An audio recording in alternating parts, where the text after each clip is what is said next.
¿Tú sabes lo que se siente criar a alguien con el alma entre las manos para que un día te mire con desdén y te diga que tu opinión no vale, que ya no importa lo que pienses, que tu voz es ruido viejo?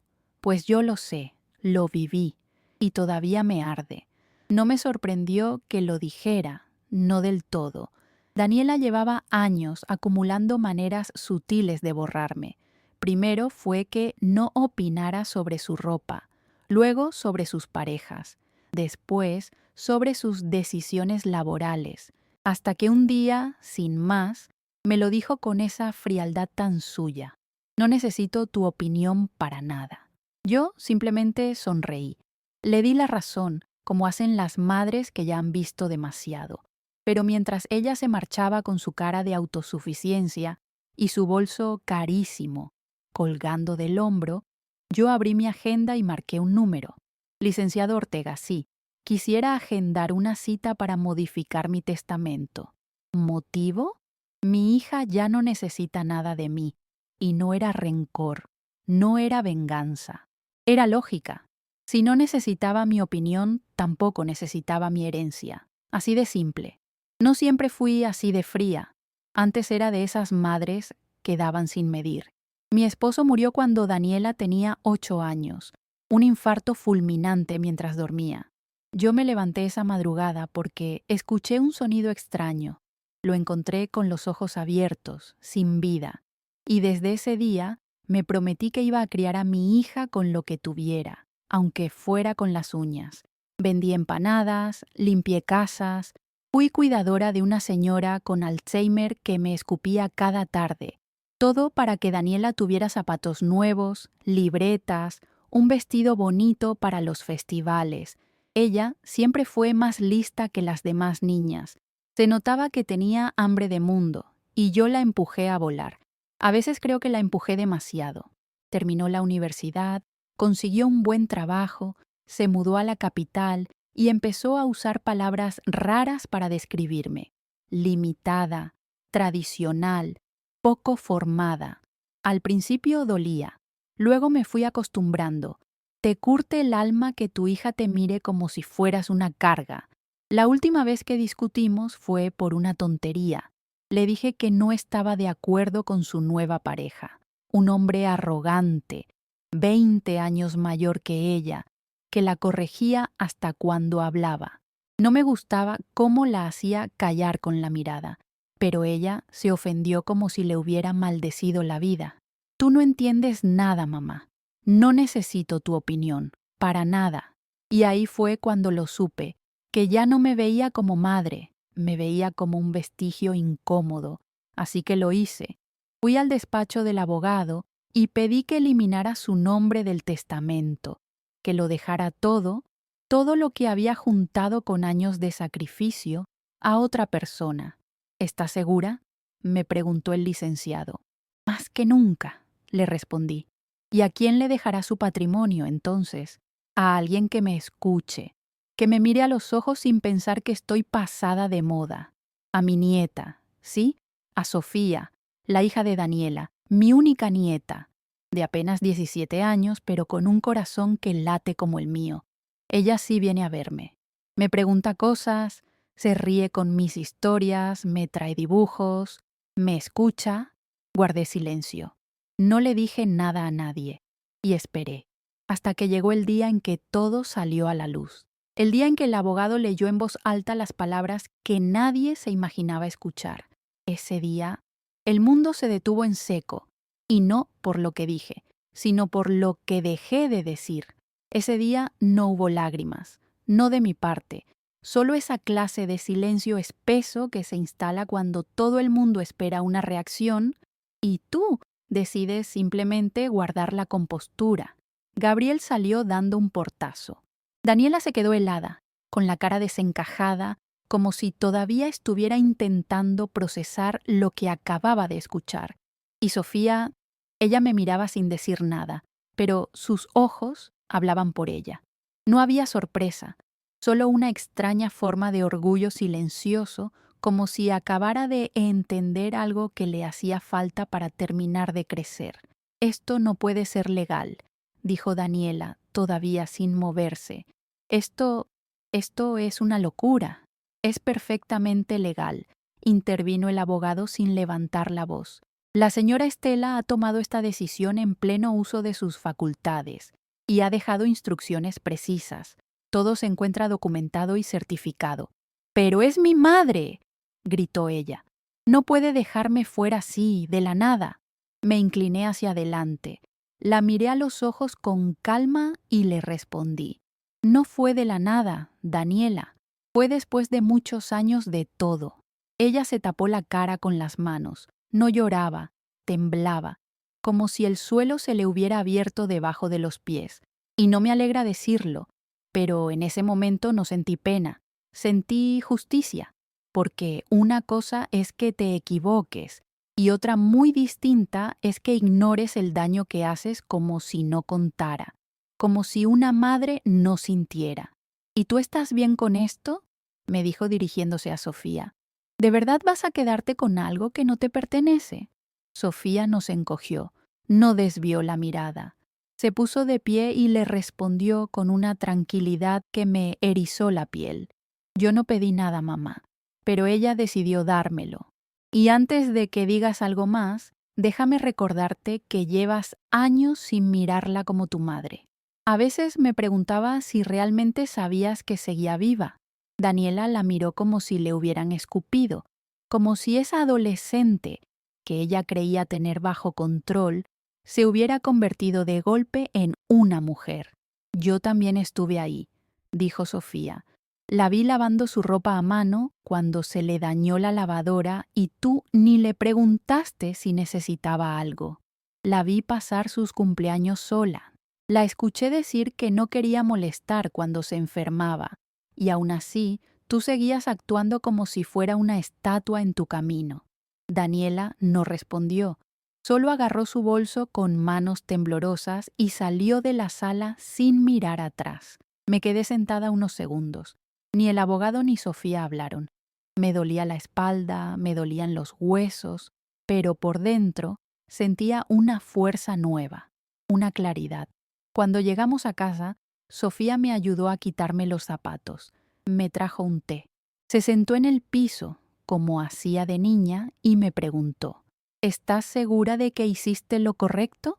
Le respondí lo que había venido pensando durante los últimos 3 años.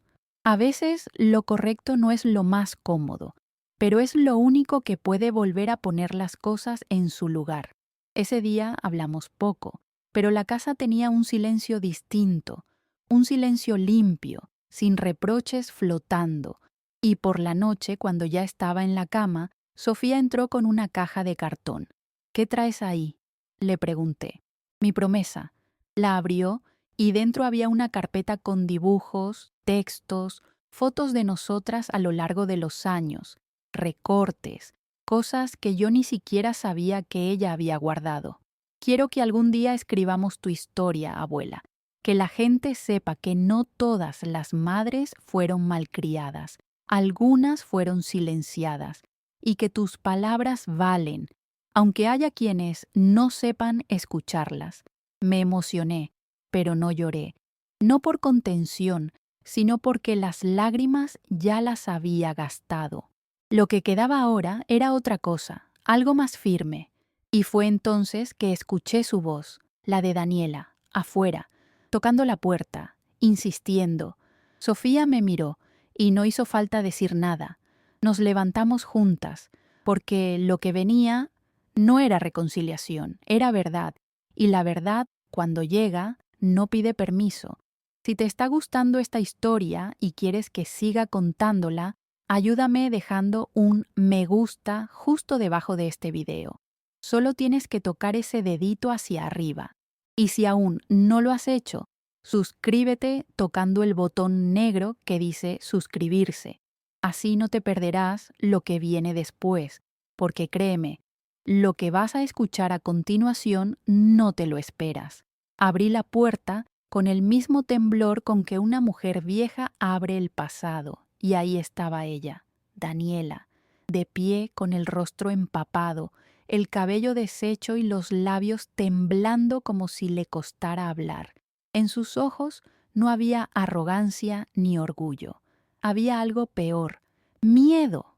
Ese miedo hondo que solo aparece cuando el disfraz ya no alcanza. ¿Puedo pasar?, me preguntó bajando la mirada. No respondí, solo me hice a un lado. Caminó lentamente, como si cada paso la acercara a una versión de sí misma que había olvidado. Sofía, desde el fondo de la sala, nos observaba sin decir una palabra, con la espalda recta pero el corazón alerta. Daniela se sentó en el sofá sin quitarse el abrigo. Yo me coloqué frente a ella, sin acercarme. Quería escucharla, pero no iba a darle el consuelo sin el reconocimiento. No dormí en toda la noche, dijo al fin. Di vueltas en la cama, pensando en lo que pasó ayer, en todo lo que dijiste y en lo que dijo Sofía. Se frotó las manos, miró alrededor como si la casa se le hiciera extraña. Y claro que se le hacía.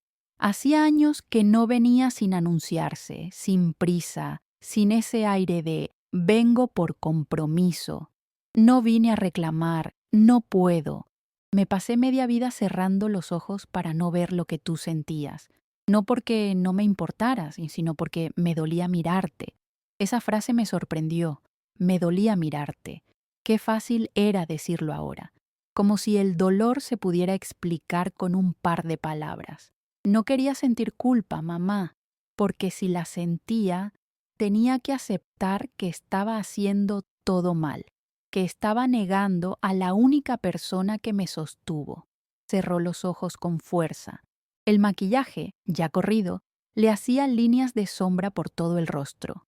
Yo me convertí en alguien que no me gusta. Quise encajar, ser admirada, parecer fuerte, pero en el fondo, te usé de medida. Cada vez que me alejaba, era porque sentía que no eras suficiente para el mundo que quería, no porque no te amara, sino porque me enseñaron a avergonzarme de ti. Y entonces, por primera vez en muchos años, lloró de verdad. No esas lágrimas tibias de quien busca lástima, no. Lloró como se llora cuando te das cuenta de que no hay excusas, solo errores. Cuando dijiste que me dabas la oportunidad de reflexionar, pensé que era un castigo, pero anoche entendí que era el primer acto de amor real que has hecho por ti misma, que era la única forma que te quedaba para que yo te escuchara. Me acerqué lentamente, me senté a su lado, no le tomé la mano, solo la miré, y por dentro sentía el temblor de una niña que quiere, pero ya no confía. No se trata del dinero, mamá. Lo sé. Se trata de todo lo que no valoré, de tus silencios, de tus esfuerzos, de todas las veces que fingí que no existías para encajar con gente que me olvidará mañana. Sofía se acercó entonces, se sentó del otro lado y dijo algo que me rompió por dentro. Mamá, yo no quiero heredar dinero, yo quiero heredar dignidad. Y si algún día me vuelvo como tú fuiste con la abuela, quiero que alguien me despierte antes de que sea tarde. Daniela la miró con un dolor profundo. Un dolor que solo se siente cuando tu hija te enseña lo que tú no pudiste enseñarle. Nos quedamos en silencio, el tipo de silencio que duele más que 1000 gritos. Y hay algo más, dijo Daniela, de pronto. Algo que no te dije nunca, algo que oculté por vergüenza y por cobardía. Se levantó, caminó hasta su bolso, sacó un sobre, me lo dio con las manos temblorosas. Esto lo recibí hace 5 años, y no te lo mostré porque pensé que no importaba. Pero ahora veo que sí, que era la pieza que faltaba para que todo encaje. Abrí el sobre. Era una carta, escrita con letra masculina. Empecé a leerla en silencio y a los pocos segundos el aire se me cortó.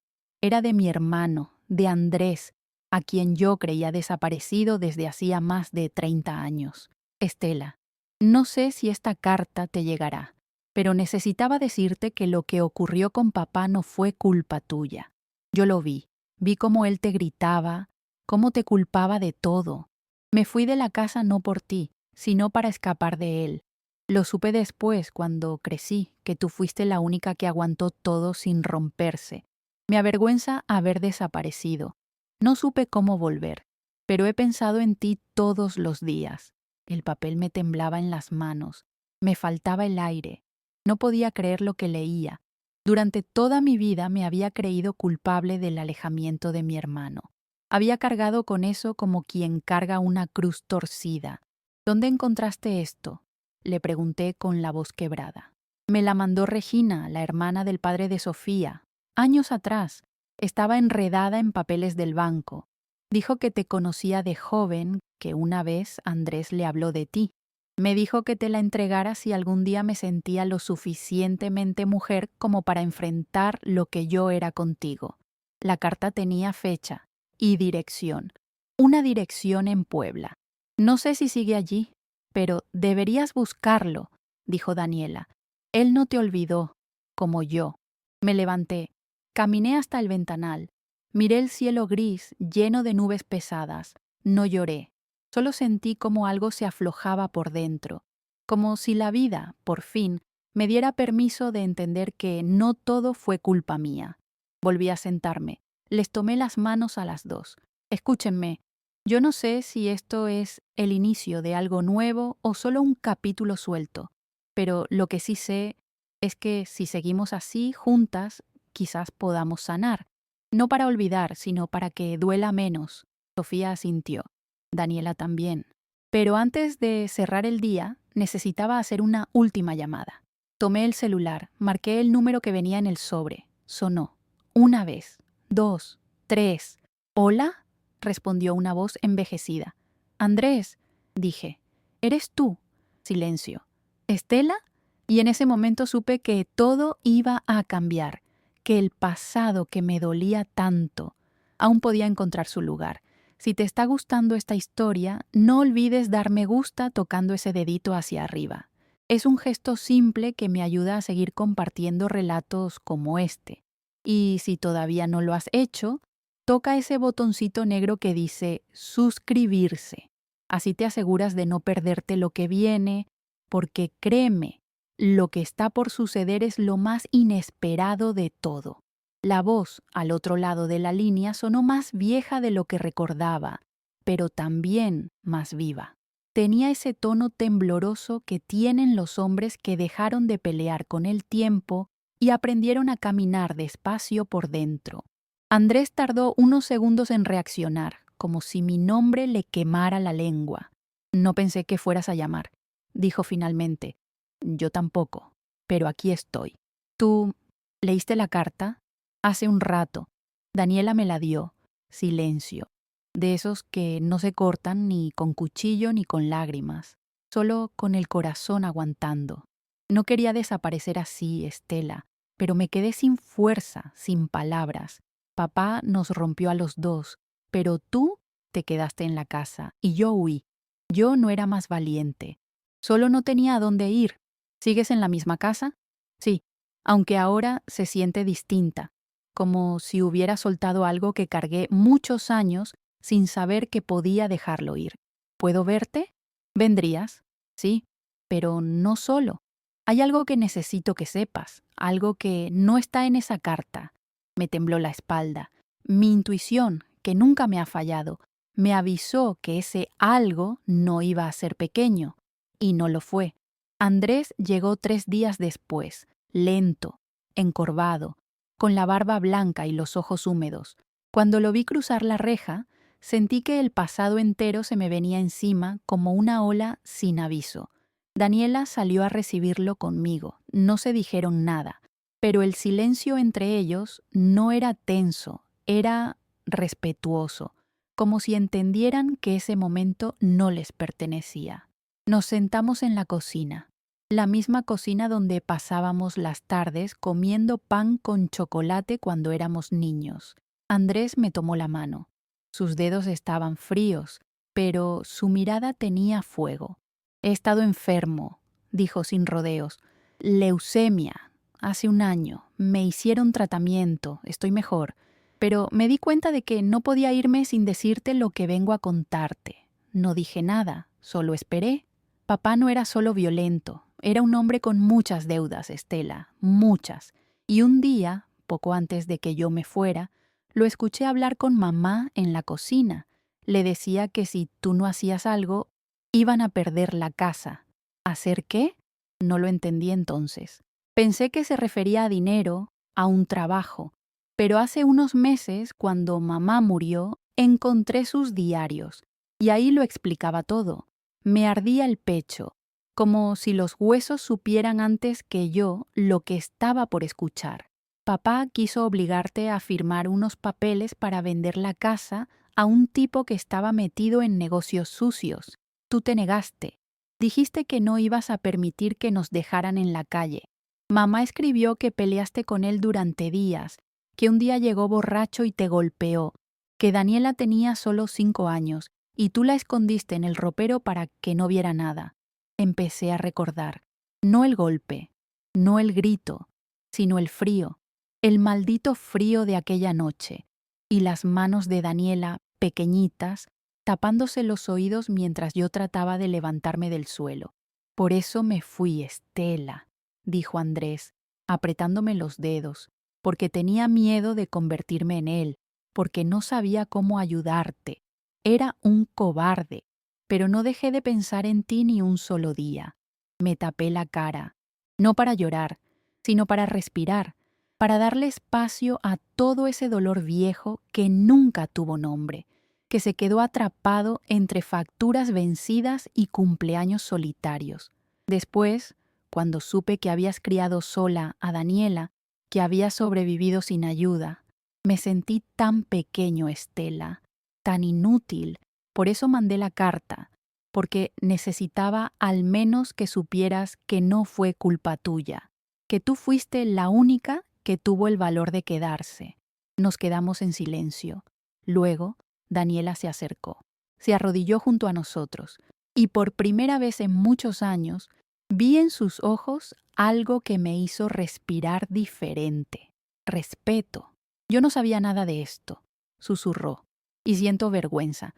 Vergüenza de haberme pasado la vida reclamando cosas, sin haber preguntado nunca qué fue lo que viviste. Andrés se levantó con esfuerzo, abrazó a Daniela, luego a mí. Fue un abrazo torpe, lleno de años rotos, pero real. Pasaron los días. Andrés se quedó una semana. Hablamos como no hablábamos desde niños. Recordamos cosas, lloramos. Sofía se unía a veces, escuchando como si esos pedazos del pasado fueran capítulos de una historia que también era suya. Una tarde, mientras regábamos el jardín, Andrés me dijo, ¿sabes qué es lo más raro de todo esto? ¿Qué? Que siempre pensé que tú habías sido la débil, la sometida, y ahora entiendo que fuiste la única que luchó hasta el final. Le sonreí, no por orgullo, sino porque, después de todo, era cierto. Me habían acusado de muchas cosas, de ser una mujer callada, de no tener ambición, de no saber acomodarme. Pero nadie había visto lo que de verdad fui, una mujer que aguantó un mundo que la quiso romper. Y fue justo en ese momento que Daniela se acercó con algo en las manos. Era una carpeta, la misma carpeta del testamento. Quiero rehacerlo, dijo. Quiero firmar un documento donde se diga que renuncio a cualquier derecho que me haya correspondido. Que todo lo que venga de ti pase directamente a Sofía. No quiero ni un centavo. Solo quiero que sepas que lo entendí, que aprendí, aunque tarde. La miré. Me costó creerlo, porque las palabras sin actos son ruido. Pero esto era distinto. Daniela, por fin, estaba haciendo lo que nunca había hecho, soltar el ego. ¿Estás segura? Pregunté. Más que nunca. Sofía la abrazó. Yo me quedé mirando el jardín, y por primera vez en décadas no sentí el peso de la tierra sobre los hombros. Sentí paz, pero aún había algo pendiente, algo que me carcomía en las noches, y fue Andrés quien lo trajo de nuevo a la superficie. Una mañana, mientras tomábamos café en el patio. ¿Le vas a contar lo otro?, me dijo, con esa forma suya de no mirar directo, pero decirlo todo. ¿Lo otro? Lo que hiciste con el terreno de mamá, lo que vendiste en silencio, lo que usaste para salvar a Daniela cuando ella ni siquiera lo supo. Y ahí entendí que todavía quedaba una pieza por poner sobre la mesa. Una decisión que tomé en el momento más oscuro y que nadie, absolutamente nadie, conocía. Todavía no sabían lo que había hecho por amor, ni lo que eso me había costado, y lo que estaba a punto de decir iba a cambiar la manera en que me veían para siempre. El terreno de mamá estaba en el pueblo de San Gregorio, un pedacito de tierra que parecía inútil, seco, apartado, sin acceso a nada, pero para ella era sagrado. Lo cuidaba como si fuera un hijo más. Nunca lo vendió. Decía que era el único lugar donde nadie podía echarnos nunca. Cuando murió, pasó a mi nombre, y yo lo mantuve intocable, por respeto, por promesa, por miedo. Hasta que un día, hace más de 12 años, Daniela apareció en casa con los ojos enrojecidos, un sobre en la mano y la voz rota. Mamá, me acaban de despedir, me quitaron todo, no tengo con qué pagar la universidad de Sofía este semestre. ¿Y Gabriel? Gabriel me dejó. Ese día me guardé las preguntas, no le pedí explicaciones. No le pregunté cómo había pasado, ni por qué no me lo dijo antes. Solo la abracé, le preparé arroz con leche y me senté a pensar toda la noche en la cocina. Y cuando amaneció, hice lo único que podía hacer. Fui al registro, busqué los papeles, contacté al único comprador que alguna vez se había interesado en ese terreno y lo vendí. No lo negocié, no lo lloré, solo lo entregué, porque en ese momento Daniela lo era todo. Porque, aunque me doliera, prefería perder esa herencia que ver a mi nieta sin estudios. ¿Nunca se lo contaste?, preguntó Andrés con una mezcla de rabia y ternura. ¿Para qué? Ella me hubiera dicho que no, y luego se hubiera sentido obligada, y hubiera vuelto con ese imbécil por dinero. No, yo sabía lo que hacía, no me arrepiento, pero sí me duele que lo hiciera creyendo que algún día lo agradecería, y que, en cambio, acabó diciéndome que no necesitaba mi opinión. Daniela, que nos escuchaba desde el pasillo, entró despacio. No intentó negar nada. No lloró. Solo me miró con los ojos secos y la cara desnuda de todo orgullo. Fui una ingrata, mamá. Lo fui sin querer, pero lo fui. Y por eso me dejaste fuera del testamento. Negué con la cabeza. Te dejé fuera porque no sabías mirar, no porque no me amaras, pero hoy ya no eres la misma, y yo tampoco. ¿Lo volverías a hacer?, preguntó con voz casi infantil. Sí, cada vez, porque eso hacen las madres. Aman en silencio. Se parten en dos sin pedir recibo, pero una cosa es dar y otra es olvidarse de una misma. Yo ya no me olvido, Daniela, ya no. Sofía se acercó, tomó nuestras manos y dijo algo que me conmovió hasta los huesos. Entonces, déjenme a mí cuidar de ustedes ahora. Yo también soy mujer. Y no voy a repetir los errores que ustedes cargaron. Pasaron los días. Andrés volvió a Puebla, pero prometió venir cada mes. Daniela siguió viniendo, cocinando conmigo, trayendo flores, preguntándome por mi infancia como si descubriera que también tuve una vida antes de ella, y Sofía empezó a grabar nuestras conversaciones. Dijo que quería escribir un libro, que otras mujeres mayores tenían que saber que su historia también importa. Una tarde, mientras organizábamos papeles, Daniela trajo algo que me hizo detener el corazón por un segundo. Una hoja. Una nueva versión del testamento. No lo hagas por mí, le dije. No es por ti, respondió. Es por mí. Quiero que todo lo tuyo sea también un legado de verdad, de aprendizaje. Y Sofía, ella tiene que saber que no solo heredó bienes, heredó una historia y el derecho a contarla. Leí el nuevo documento. Ella renunciaba a todo lo material, dejando explícito que todo pasaría a nombre de Sofía, incluyendo los derechos sobre cualquier publicación que surgiera de mi historia. Y al final firmaba con una frase que me dejó temblando. Lo importante no es lo que me diste, Es lo que hiciste para que yo no me perdiera. La abracé. No dije nada. Ya no hacían falta las palabras. Lo que vino después fue una calma rara, una paz sin estridencia, como si por fin la vida me hubiera devuelto algo de todo lo que me quitó. Esa misma semana recibimos una invitación de la Universidad de Sofía, un evento donde leería un fragmento de su proyecto de tesis, La voz de mi abuela, una historia que nadie quiso escuchar. Fuimos las tres, yo con mi rebozo más bonito, Daniela con una sonrisa humilde, Sofía con el corazón en la garganta, y cuando la escuchamos leer, me di cuenta de que algo se había cerrado, que por fin, después de tantas puertas golpeadas, había una que se abría hacia nosotras. Mi abuela fue invisible durante décadas. La llamaron anticuada, exagerada, poco útil.